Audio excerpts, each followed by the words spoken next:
suis un dessinateur et aussi j'écris mes scénarios parfois. Depuis 30 ans déjà, même si je ne fais pas semblant, je suis païenne. Et j'ai fait énormément d'albums, un peu dans toutes les catégories, des albums jeunesse, des albums plus adultes, des graphiques Nobel et de la bande dessinée classique, où j'ai par exemple repris Spirou et Fantasio pendant 4 albums, au fait les aventures des Zorlub, et j'ai créé mes propres personnages à moi-même, comme dans les cas de les Campbell, etc. Je ne connaissais pas du tout qu'il existait une version préalable à celle qu'on connaît tous des Peter Pan de Disney, qu'on a tous connus quand nous étions gamins. Et moi j'ai adoré toujours. Donc j'ai découvert les textes au hasard et c'est mon éditeur qui m'a signalé qu'il existait cette version. Donc j'ai la lu et je suis tombé sous la charme d'un Peter Pan qui n'est pas le Peter Pan qu'on connaît, qui est un autre Peter Pan. Un Peter Pan plus sombre, plus poétique et moins aventurière, mais qui est quand même, qui garde quand même certaines des caractéristiques qu'on connaît tous de Peter Pan et qui vivent ces aventures pas au pays imaginaire, mais à Kensington Gardens, qui est un parc à Londres, à côté de Hyde Park. Et Paris, il avait essayé à créer une espèce de mythologie autour de cet espace physique. J'ai trouvé ce qu'il est fascinant. Ensuite, à la lecture de ce premier texte fondationnel sur Peter Pan, j'ai tout de suite tombé sur l'interprétation qui me semblait évidente. C'était une métaphore, une façon de parler métaphoriquement, poétiquement, des choses très profondes, très denses et très tristes pour les propres Barry qui avaient vécu une vie particulièrement dure. Effectivement, c'était très compliqué à trouver mon Peter Pan, cette Peter Pan. Dans la version de Barry de laquelle je suis parti, Peter Pan était presque un bébé. Mais ce n'est pas le Peter Pan que l'on connaît tous. Donc j'ai voulu faire quelque chose qui puisse être reconnaissable en tant que Peter Pan, sans y être un copie-collé de la version que nous avons reçue par le cinéma, etc. Donc j'ai réfléchi aux origines peut-être de Peter Pan, et je pense surtout au personnage des Puck, les personnages qui apparaissent dans A Midsummer Night Dream, Songs dans nuit d'été de William Shakespeare, qui est un peu les personnages qui est partout, qui foutent les bordels, qui joue, qui est un peu naturel. C'est un peu la force de la nature, en quelque sorte. Ce qui m'amène aussi à cette idée de l'enfant sauvage.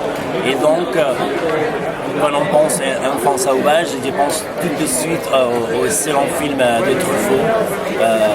Et alors, en faisant les mélanges de tout ça, j'ai créé cette physionomie de mon personnage et cette apparence qui garde quand même les bertes iconographiques de Peter Pan, mais qui est un peu différente.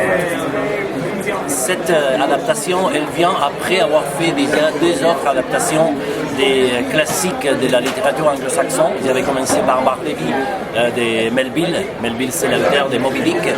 Et il avait écrit Bartleby, c'est plus confidentiel au niveau de la connaissance publique, mais c'est un texte fondamental dans la littérature anglo-saxonne.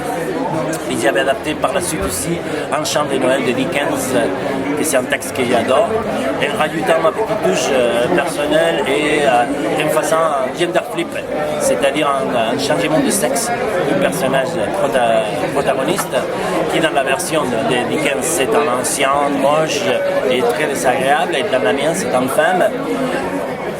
Aussi désagréable, mais pas sur le plan physique, sur le plan peut-être moral, je ne sais pas. Donc voilà.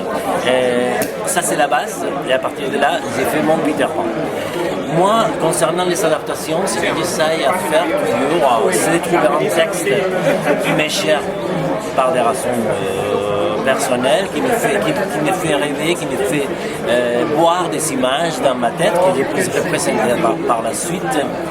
et j'essaye à me le rapproprier, à donner en lecture du texte qui ne propose pas une substitution du texte d'origine, c'est pas un Reader Digest, c'est pas un résumé du texte en bande dessinée, c'est vraiment une lecture, c'est vraiment un point de vue, ambition de ces textes-là. Et c'est exactement ça ce que j'ai fait avec les textes de Peter Pan, où j'ai vraiment pris les éléments qui nourrissent cet univers que Barry il avait créé et réorganisé à ma façon pour parler des choses qui m'intéressent d'une façon privée et personnelle. C'est très confortable pour moi de me cacher derrière un grand auteur, de mettre devant, comme ça je suis tranquille et je peux faire mon actuation, mon performance et parler des choses très très profondes sur moi sans faire semblant. C'est une excellente question. Il y a plein d'auteurs que j'écouterais vraiment. Là maintenant, de nos jours, connaître l'auteur des choses qu'on admire, ça devient un peu dangereux. Parce que tu sais, la différence entre la personne et les personnages, parfois c'est un peu décevante, pour pas dire terrible, quand tu découvres certains auteurs que tu aimes et qui font des choses horribles dans la vie réelle. Je ne vais pas parler d'un cas particulier, mais bon. Et donc, je voudrais bien connaître l'intérieur, par exemple, de l'auteur d'Alice au Pays des Merveilles, Lewis Carroll, parce que ça me semble un monde tellement riche, tellement délirant et tellement outré que forcément il doit avoir une mécanique bizarre dans sa façon à réfléchir. Par exemple, mais il y a beaucoup plus d'auteurs que je voudrais vraiment connaître. De toute façon, cette question elle est un peu trompeuse. Il y avait un auteur américain qui disait que la drogue la plus forte, ce serait de pouvoir entrer l'espace de 10 minutes dans la tête d'une autre personne. N'importe laquelle, pas un auteur forcément. Un cerveau, c'est un miracle et tous les cerveaux sont différents. Donc, fascinant par définition.